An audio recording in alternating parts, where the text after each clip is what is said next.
నమస్తే, నేను మధు. బుచ్చిబాబు సానా డైరెక్షన్ లో పెద్ద సినిమా మనందరి ముందుకు రాబోతున్న విషయం అందరికీ తెలిసిందే. అయితే ఈ యొక్క మూవీ గురించి రకరకాల వార్తలు అయితే వైరల్ అవుతున్నాయి. పోస్ట్ పోన్ అవుతుంది, మళ్ళీ కొన్ని రోజుల తర్వాత మళ్ళీ ముందే వస్తుంది అని చెప్పేసి చాలా రకాలుగా వార్తలు వైరల్ అవుతున్నాయి. కానీ ఈ రోజు మాత్రం రామ్ చరణ్ గారి బర్త్డే సందర్భంగా ఒక చిన్న గ్లింప్ అయితే వదలడం జరిగింది. ఇంతకా గ్లింప్ ఎలా ఉంది ఈ రోజు మనం తెలుసుకుందాం. ప్రస్తుతం మనతో పాటు ఉన్నారు సినీ జర్నలిస్ట్ దుర్గా వడ్లమాని గారు. వారిని అడిగి మరిన్ని విషయాలను తెలుసుకుందాం. నమస్కారం మేడం. మేడం, ఈ రోజు రామ్ చరణ్ గారి బర్త్డే సందర్భంగా చిన్న గ్లింప్ ఉన్నట్టు తెలుస్తుంది. మరి ఆ గ్లింప్ ఎలా ఉంది మేడం? గ్లింప్ చాలా బాగుంది. 45 seconds ఏమో ఉంది.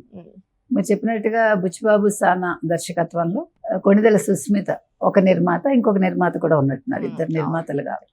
తర్వాత ఏఆర్ రెహమాన్ సంగీతం, జాన్వీ కపూర్ హీరోయిన్. ఈ గ్లింప్స్ లో మనకి కుస్తీ అంటే ఏదో బాలుని బ్యాట్తో కొట్టడం అనుకుంటున్నారా? కాదు, ప్రాణాలు వడ్డడం అన్నట్టుగా ఒక డైలాగ్ ఉంది. మీకు హనుమంతుడిలాగా కనిపించాడు రామ్ చరణ్ గద పట్టుకుని. మామూలుగా మల్లయోధులు ఒక చెక్కతోటి ఇట్లాగా పై ముందుకి ఇట్లా వస్తుంది చూడండి, అది పట్టుకుంటారు కదా. మామూలుగా మల్లయోధులు అది పట్టుకుంటారు. ఇతను గద పట్టుకుని ఒక హనుమంతుడిలాగా కనిపించి చూడుమే ఆటే నా పొగరు అంటాడు. మీకు చిత్తూరు యాసది, కొంచెం తమిళనాడు బార్డర్ మీంజూరు ఆ పక్క అంతా కూడా ఇట్లానే మాట్లాడతారు. ఏంది మే చెప్పు మే అట్లా ఉంటుంది. నాకు చాలా మంది ఫ్రెండ్స్ అక్కడ, అంటే మాకు మెడ్రాస్లో యూనివర్సిటీలో వాళ్ళు అలాగే మాట్లాడేవారు. సో మీకు ఆ యాస మళ్ళా తీసుకున్నారు. మీకు చిత్తూరు యాస ఎందులో చూస్తాం మనం? పుష్పాలు. అప్పటి నుంచి మీకు చిత్తూరు యాస. అయితే మీకు తెలుగులో తెలుగు వాళ్ళల్లో ప్రముఖులైన మల్లయోధులు కోడి రామ్మూర్తి నాయుడు. ఈయన శ్రీకాకుళానికి చెందిన ఆయన. 1882 నుంచి 1942 వరకు 60 ఏళ్ళు బతికాడు ఆయన. ఆయన ఏనుగుని ఛాతీ మీద ఎక్కించుకునేవాడు, తెలుసా? తర్వాత ఆయన ఇంకొక గొప్ప విషయం ఏంటంటే ఆయన ప్యూర్ వెజిటేరియన్. నార్మల్ గా మల్లయోధులు నాన్ వెజ్ తింటేనే వాళ్ళ బాడీ స్ట్రాంగ్ అంటారు కదా, అది తప్పు. ఆయన ప్యూర్ వెజిటేరియన్. మీరు అలా అనుకుంటే ఏనుగు pure vegetarian, giraffe pure vegetarian, మీకు పెద్ద పెద్ద జంతువులన్నీ వెజిటేరియనేగా. అవును మేడం, నిజమే.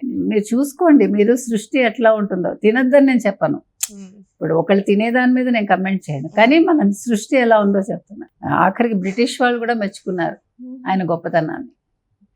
సో ఈ మల్లయోధుడి కథ తీసుకోవడంలో అదేదైనా వెనకాల ఉందా ఒక డౌట్.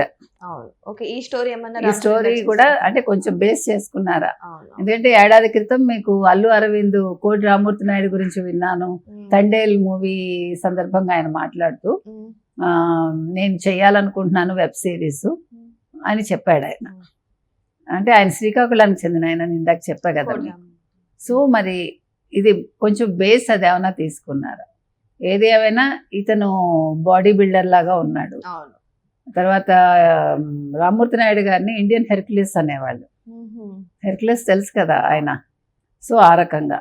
సో ఈ సినిమా గ్లిమ్స్ ఇవాళ రామ్ చరణ్ పుట్టినరోజు కాబట్టి పుట్టినరోజు సందర్భంగా వాళ్ళు ఈ గ్లిమ్స్ విడుదల చేయడం జరిగిందని అర్థమవుతోంది. మీరు ఇందాక అన్నట్టుగా ఈ సినిమా రిలీజ్ అవుతుందా అవదా, పోస్ట్ పోన్ అవుతుందా, రకరకాలు. నిన్న కూడా అతనికి కన్రెప్పకి ఏదో చిన్న గాయం అయింది, అది చిన్న సర్జరీ చేశారు. చిరంజీవి నిన్న ఒక కమెంట్ కూడా దాని మీద డాక్టర్ని ప్రశంసిస్తూ ఒక చిన్న ఇది పెట్టారు పోస్టు. సో ఇప్పుడు బాగానే ఉన్నారు అతను. సో 30న సినిమా అయితే రిలీజ్ అవుతుంది. తర్వాత కమెంట్స్ కూడా మనం చూసాము. హనుమంతుడిలాగా ఉన్నావు, నీ బలం నీకు తెలీదు రామ్ చరణ్ అన్న అంటూ పెట్టారు. తర్వాత నిన్నను ఇతని బర్త్డే సందర్భంగా అమ్మాయి ఎవరు నిహారిక మాట్లాడింది, తర్వాత సుస్మిత కూడా మాట్లాడింది, తర్వాత చిరంజీవి గారి సిస్టర్ కూడా మాట్లాడారు.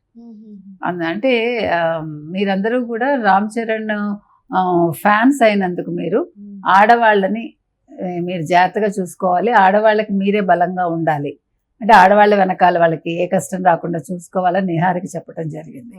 అంటే రామ్ చరణ్ ఆడవాళ్ళని ఎలా చూసుకుంటాడు చెప్తూ తను అంటే తల్లిని ఎలా చూసుకుంటారు, తర్వాత చెల్లెల్ని అక్కల్ని చెల్లెళ్ళలాగా చూసుకుంటాడు, తర్వాత కూతుళ్ళని తల్లిలాగా చూసుకుంటాడు, అలా అంతా తల్లిని దేవతలా చూసుకుంటాడు. ఇలా చెప్పింది అమ్మాయి. చెప్పి వాళ్ళ దగ్గర నుంచి ఆడవాళ్ళని మీరు జాగ్రత్తగా కాపాడాలి అన్నట్టుగా. ఆడవాళ్ళు నిర్భయంగా తిరగగలగాలి, అందుకు మీలాంటి వాళ్ళ తోడ్పాటు ఉండాలి అన్నట్టు. సో అందరూ కూడా అతనికి జన్మదిన శుభాకాంక్షలు చెప్పారు. అందరూ కూడా చాలా ఆనందపడ్డారు నిన్న. సో ఇవాళ మొత్తానికి అతని జన్మదిన సందర్భంగా ఈ గ్లిమ్స్ అనేది వచ్చింది. గ్లిమ్స్ బాగుందండి. తర్వాత మనం జాహ్నవి కపూర్ని కూడా చూసాం. సాంగ్స్ కూడా చాలా బాగున్నాయి. టైటిల్ సాంగ్ కావచ్చు, జాహ్నవి కపూర్తో కావచ్చు, సాంగ్స్ అయితే బాగా మంచి హిట్ అయ్యాయి అవి. సినిమా కూడా ఎలాగా పెద్ద హిట్ అనే మనం ముందే చెప్పుకున్నాం. సో వేచి చూద్దాం. మేడం, నాకు గ్లింప్ చూసాక ఒక డౌట్ వచ్చింది మేడం. ఈ గ్లింప్ లో 2 స్పోర్ట్స్లు ఉన్నాయి. ఒకటి మల్ల యోధుడిగా, ఇంకోటి క్రికెట్. సో మనం చిగిరి చిగిరి సాంగ్ లో చూస్తే దాంట్లో కూడా బ్యాట్ తోనే డాన్స్ చేయడం జరుగుతుంది. సో ఈ విధంగా చూసుకు ఈ మూవీ మొత్తం 2 స్పోర్ట్స్ మీద ఆధారపడి ఉంటుందా? నేను కొన్ని మీకు ఇంకో డౌట్ కూడా వచ్చి ఉండాలి, ఒకవేళ డబుల్ యాక్షన్ చేస్తున్నాడా అది పడకపోతున్నాను నాకు ఇప్పుడు అనిపిస్తుంది. ఎందుకంటే నాకు ఇవాళ మల్ల యోధుడిగా చూసాక మొన్న మనం క్రికెట్ గురించి మాట్లాడుకున్నాం, మీకు గుర్తుంటే. సో ఇప్పుడు నాకు సందేహం వస్తుంది డబుల్ యాక్షన్ అని. ఎందుకంటే ఈ మధ్యన ట్విన్స్ కూడా పుట్టారు అతనికి. ఇదొక అంటే ఒక సర్ప్రైజ్ అయ్యాను ఉపాసనకని. చూడాలి మరి.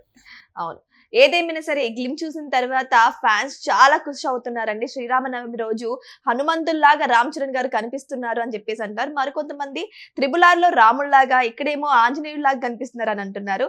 మరి ఏదేమైనా సరే ఈ గ్లింప్ చూసిన ఫ్యాన్స్ మాత్రం ఫుల్ ఖుషి అవుతున్నారు. మరి మూవీలో ఉన్న సస్పెన్స్ ఏంటి? క్రికెటా లేకపోతే మల్ల యోధుడా లేకపోతే 2 కలిపి తీస్తున్నారా? మరి మూవీ వచ్చే వరకు వెయిట్ చేసి చూద్దాం. Thank you so much. Thank you madam.